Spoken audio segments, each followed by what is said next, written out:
Hi, my name's Chris. Now, the title of my presentation today is called Under Pressure because that's the situation the healthcare system seems to find itself in at the moment.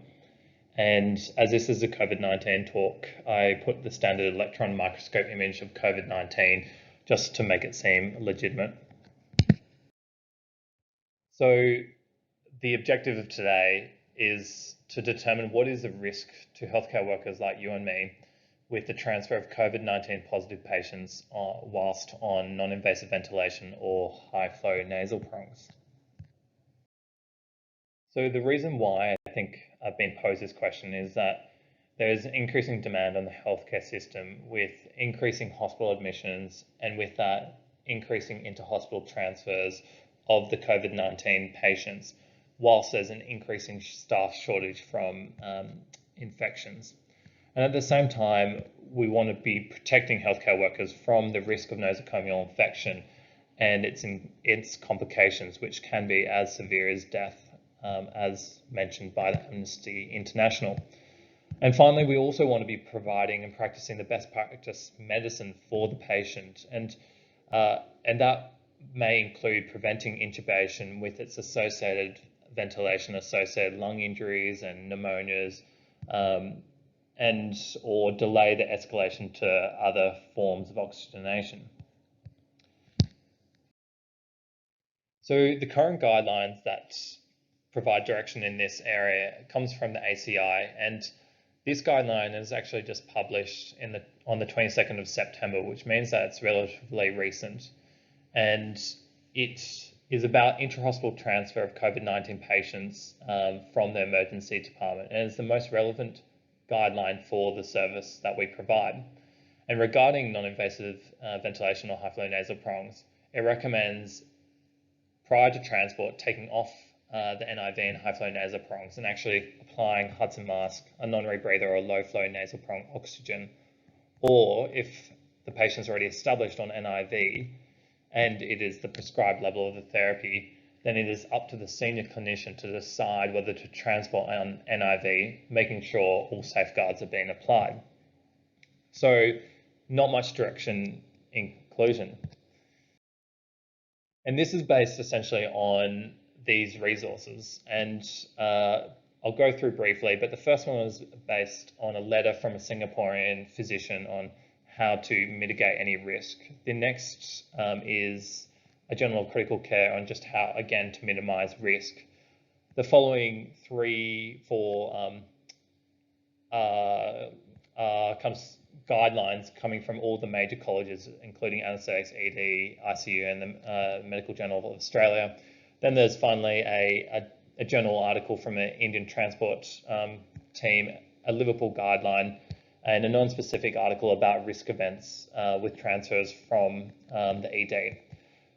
So really the guideline from ACI is just a guideline based on multiple guidelines, and none actually assess the risk of COVID-19 transmission to the healthcare worker with high-flow nasal prong or non-invasive ventilation during transfer. All of these sources just assume they confer risk and advise on how to mitigate that risk. So again, not so useful. Well, this begs the question, is there a better source? And amongst all the other ACI documents, there is this clinical practice guideline for respiratory support in adults with COVID-19. And what this does is that actually assesses the risk of using multiple respiratory supports, and that also includes high-flow nasal prongs and non-invasive ventilation, and assesses it in regard to the risk to the healthcare worker. Again, this was produced on the 20th of December 2021, so making it very recent and therefore more reliable.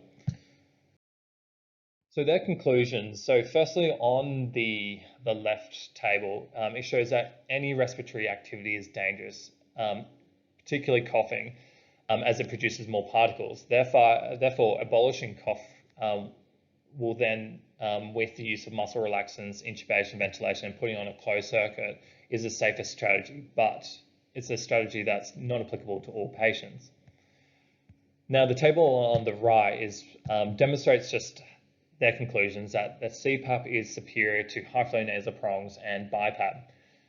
However, they conclude that the risk associated with high flow nasal prongs and NIV is only marginally increased from the baseline, and that in summary, the use of high flow nasal prongs, CPAP and NIV adds only limited increased risk to the transmission of COVID-19 and therefore should not be withheld due to aerosol generating concerns. This begs the question, well, how reliable is the evidence? And to answer that question, we kind of, down the rabbit hole we go. So that ACI document was based on one single article, and this is it. And I'll just briefly go through this article and talk about the strengths and weaknesses associated with it. So to understand this article, it was based on, it was an experimental study design based on a population of volunteers from the NHS. It included 25 healthy volunteers who are predominantly female, average age 35, normal weight of 72 kilograms with a BMI, which is normal.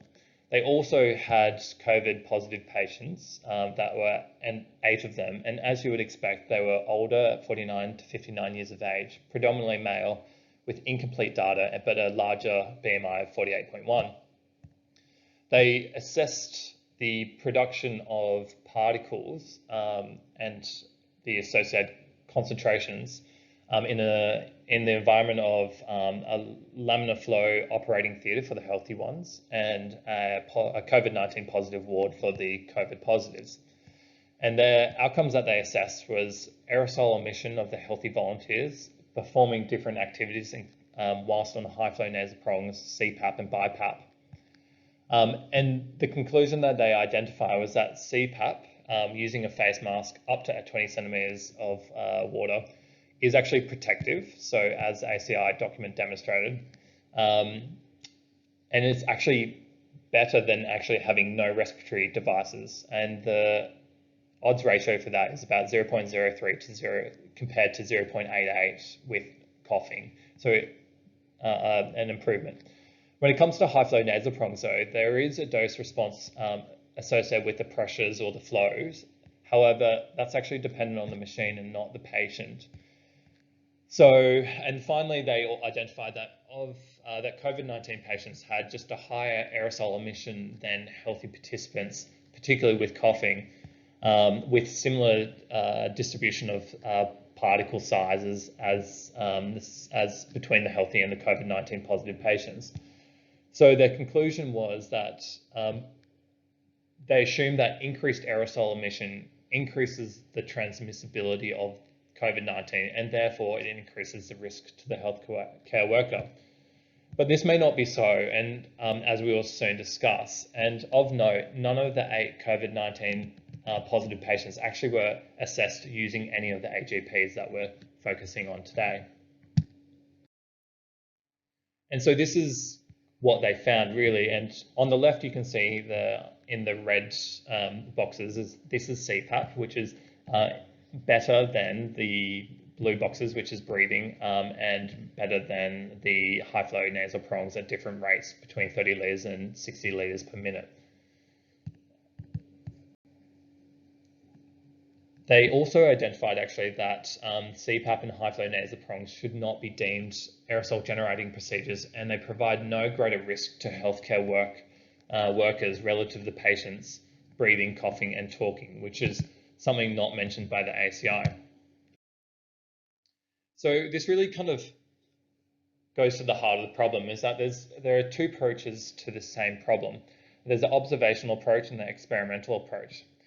So in the observational approach, what you're essentially doing is identifying the healthcare workers exposed to high flow nasal prongs and NIV and trying to work out who were infected with COVID-19 or not and compare it to those who weren't.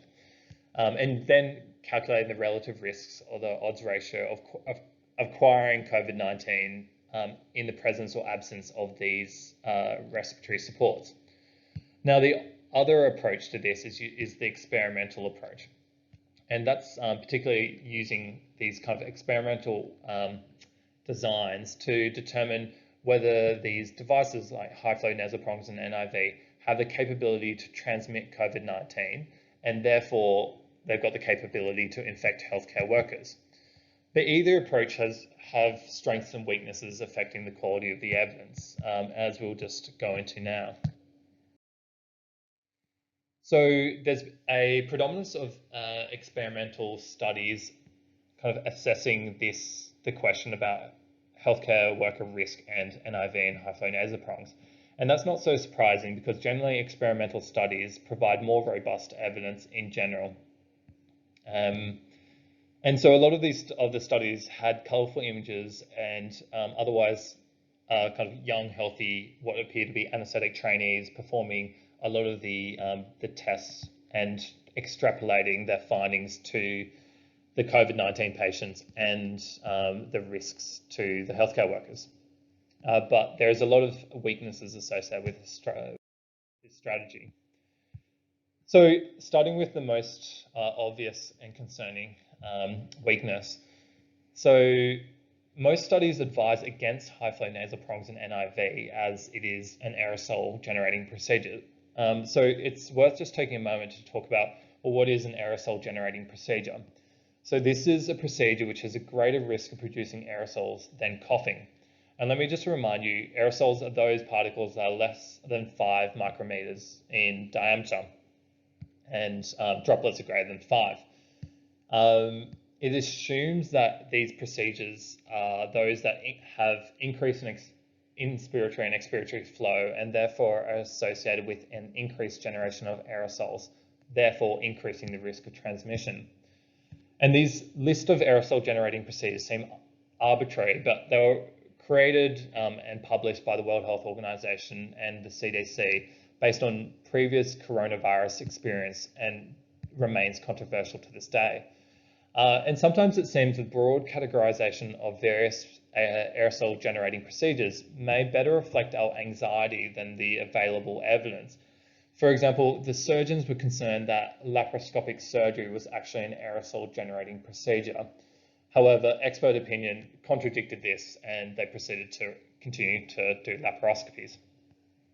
So the next question is, well, are NIV and high-flow nasal prong respiratory supports aerosol generating procedures? And the evidence suggests no. They don't appear to produce more aerosols than coughing, but they do produce droplets.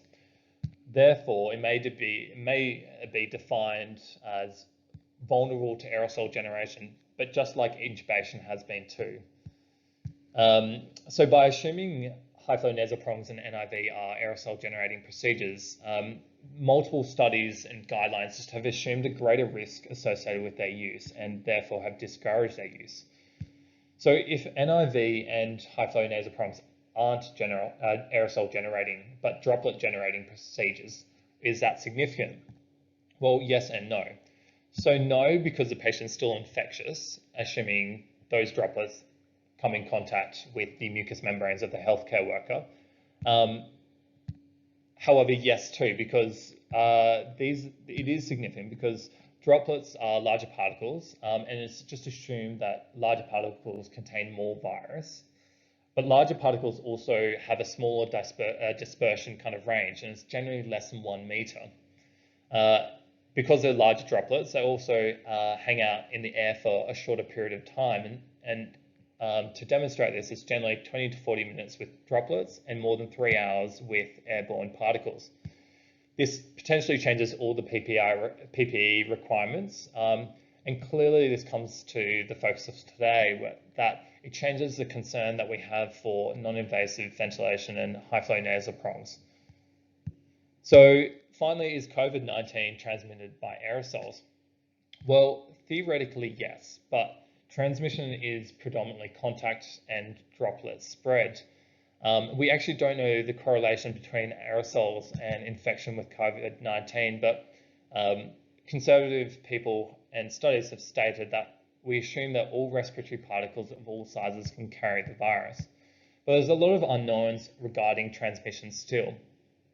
For example, like a minimum effective dose and aerosols in the air, are they actually viable, and do they have the possibility of infecting people?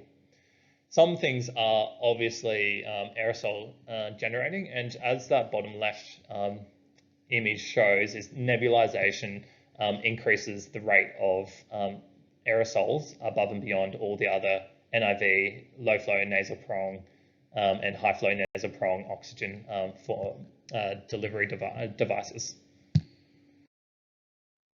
So one of the other weaknesses of this experimental approach is that the testing was done in generally an operating theatre, and particularly with laminar flow. And you can see on this image on the left, there's this general flow of air from the ceiling down towards the operating table and then outwards.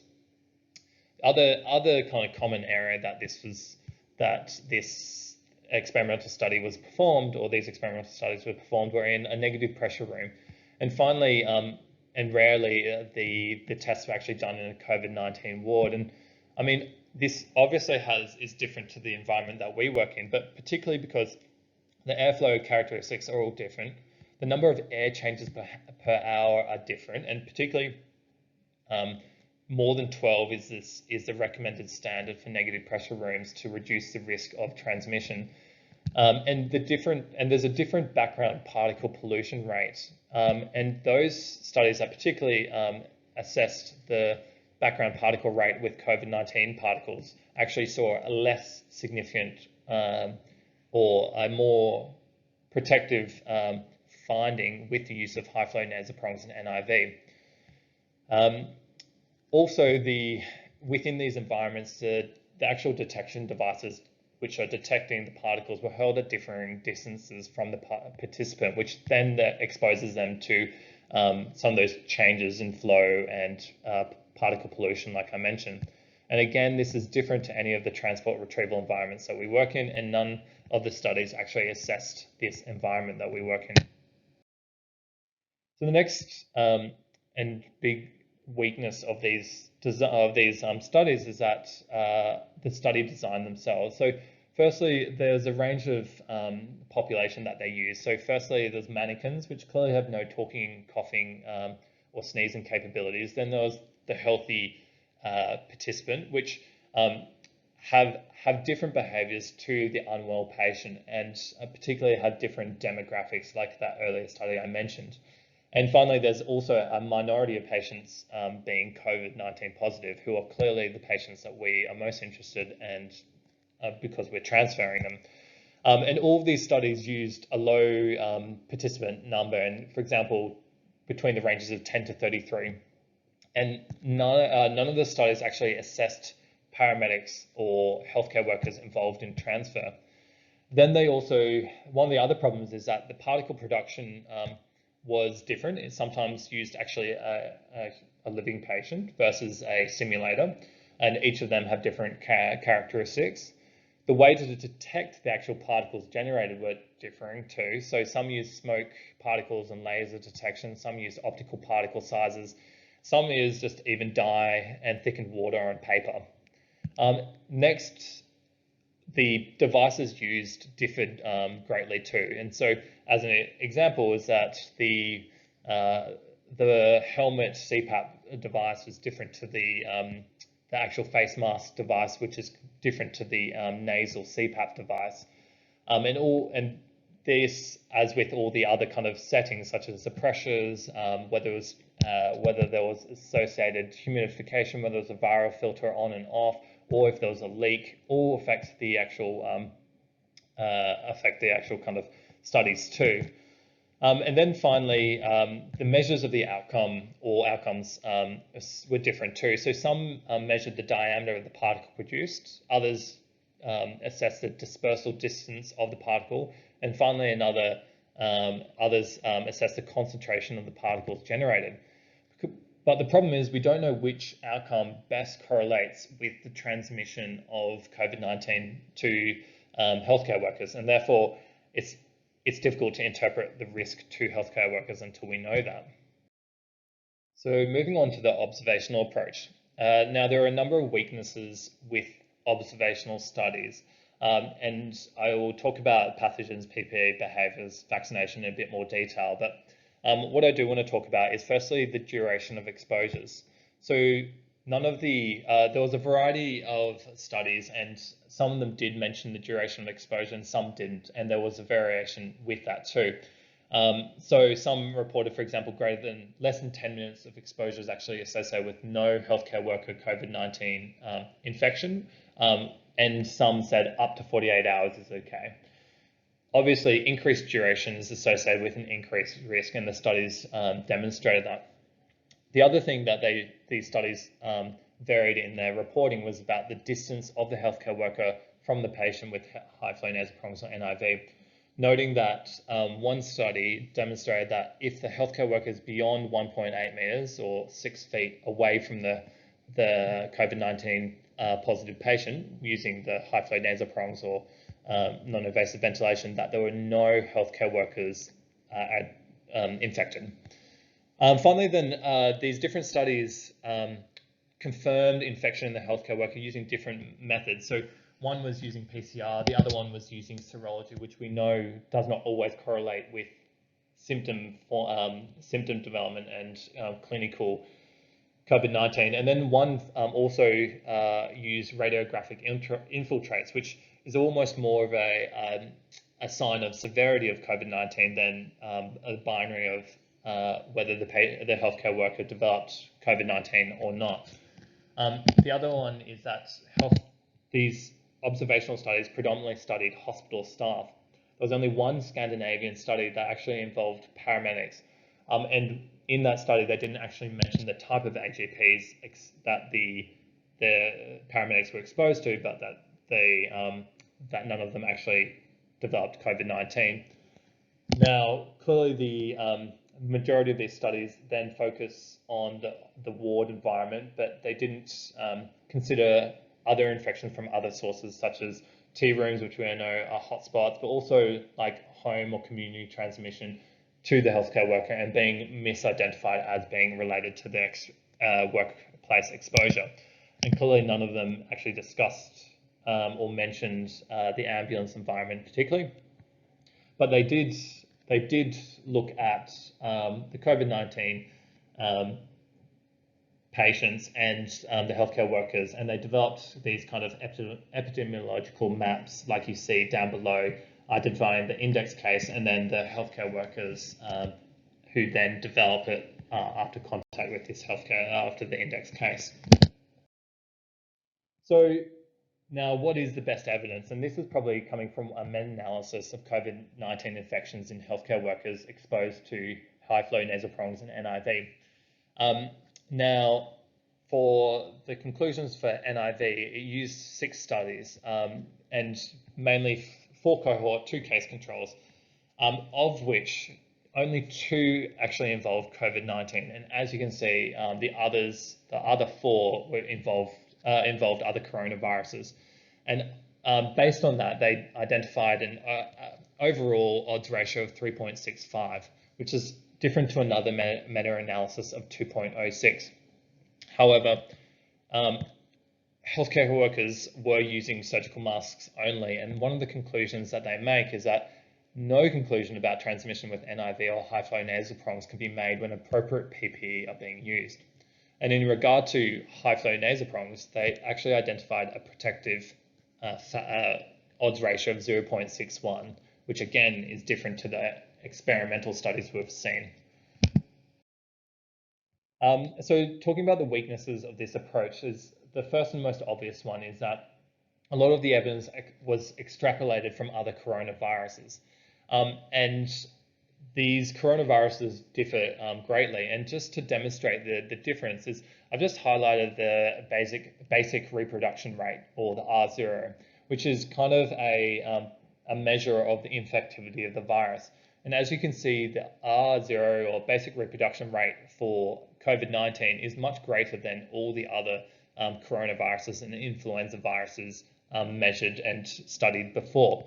And whilst we know COVID-19 is the most contagious coronavirus out there, we still have an incomplete understanding about its infectivity. For example, how super spreader events occur. And then even just within COVID-19 or assessing COVID-19 virus alone, there's differences in the variants, as you know. And anecdotally, we know that Omicron's more infectious, but potentially less severe than other variants. And this may be because they've got an increased growth advantage and there's a faster doubling time. However, they've got identical or similar basic reproduction rates. And so it's hard to extrapolate and any evidence and apply it to the current variant of COVID-19 and its risk to the healthcare workers. Then the other significant weakness of these studies is that they don't mention the degree of PPE that they have. And I'm being facetious here, but there is a variety of PPEs from the sexy Ebola Halloween costume on the right to the gold standard PPE on the left. And one study from Wuhan noted that more than 400 healthcare workers are exposed to aerosol generating procedures. When they were in full PPE, none of them, not one at all, developed COVID-19 with those PPE safeguards. But this goes to the problem too, is that, well, we don't actually know what the minimum level of PPE is required to safeguard the healthcare worker from actually acquiring COVID-19.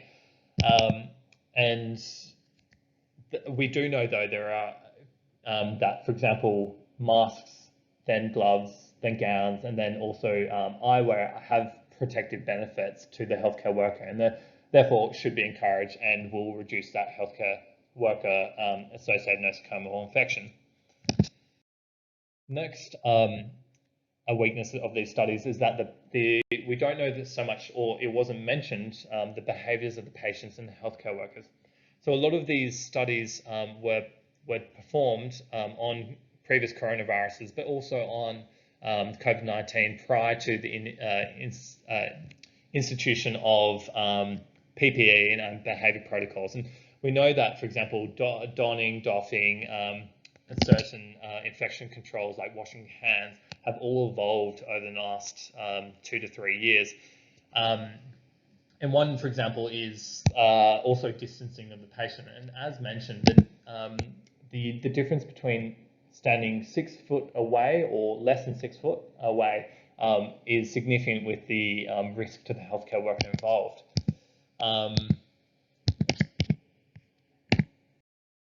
Now, one of the other weaknesses of these studies is not one of them mentioned the effect that vaccination has on the transmission of of COVID-19 to healthcare workers, and we know that anecdotally the unvaccinated compared to the vaccinated healthcare worker are at a greater risk of nosocomial infection, but how that affects transmission of COVID-19 to healthcare workers, particularly with high-flow nasal prongs and NIVs, uncertain. What we do know, though, is that there appears to be a decreased absolute viral load and or faster viral clearance in the vaccinated patients, and the further studies are required to really assess that risk. So another weakness of these observational studies and also the experimental studies were that they were plagued by biases and confounding. And one of the meta-analysis actually break down the risk of bias. And you can see under the overall risk of bias that it's seriously or critically affected by bias, which makes it difficult to then understand and then accept their findings of that meta-analysis. But more broadly, all of these studies were affected by a low power with low numbers of participants with broad confidence intervals and measures of all outcomes that were largely not statistically significant. And we know that generally kind of garbage data in means garbage data out, and therefore it's really difficult to interpret. So, well, what conclusions then can you make? So firstly, any respiratory activity is a risk factor for transmission, and only by obliterating that with muscle relaxants, intubating, ventilating on a closed circuit is the safest way. Then high-flow nasal prongs and NIV have been listed and parroted as being an aerosol generating procedure, which appears not to be the case, and that their risk has been overstated or overestimated historically. The evidence from the studies are all weak and sometimes contradictory. And one approach to this is, as stated by the College of ICU, is that, well, until further data becomes available, we just have to assume that high-flow nasal prongs and NIV are aerosol generating and therefore expose a healthcare worker to risk and should be only applied in certain safe scenarios like negative pressure rooms using aerosol PPE. However, that comes at a risk to the patient, and there is a risk versus benefit to the patient. For example, whether they need to be intubated or can be used or can be continue on NIV or high-flow nasal prongs. There's also the implications of the healthcare system and the healthcare worker from these findings. And finally, it's really difficult and dangerous to generalize to the retrieval service in the absence of studies or literature that actually assesses the environment that we work on. And if we are to proceed with high-flow nasal prongs and non-invasive ventilation transfers of COVID-19, well, are there ways to mitigate this? And yes, definitely. There are, apart from the obvious PPE, decontamination, vaccination, washing hands, and common sense, there are some particular ways that came up in the literature. So firstly, avoiding transfer earlier in the disease. So we know that earlier in the disease, the patient's got a higher viral load, and that equates to a higher risk of transmission to the healthcare worker. So, and particularly after 3 days, is actually safer than within those 3 days. Then you're talking about the transport mode and route. So the safest route would be, the safest mode of transport would be using an ambulance, because clearly helicopters and planes, you can't open the windows. And why I mention that is that we know that with opening the window by more than 3 inches actually increases the air changes per hour and actually approximates 9 to 12, and therefore is actually protective. And then other ventilatory designs or things that we can do include actually turning off the recycling ventilation in a ambulance. Some people have gone so far as to redesign the ambulance itself, and this is one ambulance that has been advertised in the US with HEPA filters and negative pressure kind of air exchanges, and that's one approach. Another approach is, as demonstrated in the bottom right, these kind of pods that can be compatible with the helicopters from the NHS, and that's another way of containing the virus essentially. The other thing is clearly patient selection is also important. So if there's an obvious indication for escalation of the respiratory support, for example, with a PF ratio less than 200, then the patient's likely to fail NIV and high-flow nasal prongs, and therefore the intubation may be indicated earlier and therefore may not be appropriate for transfer or particularly with high-flow nasal prongs or NIV. The other thing is, well, considering also that distance from the COVID-19 positive patient is actually significant, then actually changing the positioning of the healthcare workers within the environment they work in is actually significant. And one mentioned actually sitting behind or not directly in the face of the patient to avoid that risk of the particles straight to the healthcare worker. Then there's some ways to optimize actual device use. So clearly helmets are better than face nasal masks, and especially with an air cushion with a good seal. You need to avoid disconnections. You need to minimize the pressures required. You clearly need to apply viral HME filters on the exhaust pipes, humidify them too. And so really that kind of brings my talk to a conclusion. So thanks for your attention. these are some of the references I use. So if you have any questions or you'd like to know more information, please don't hesitate to contact me.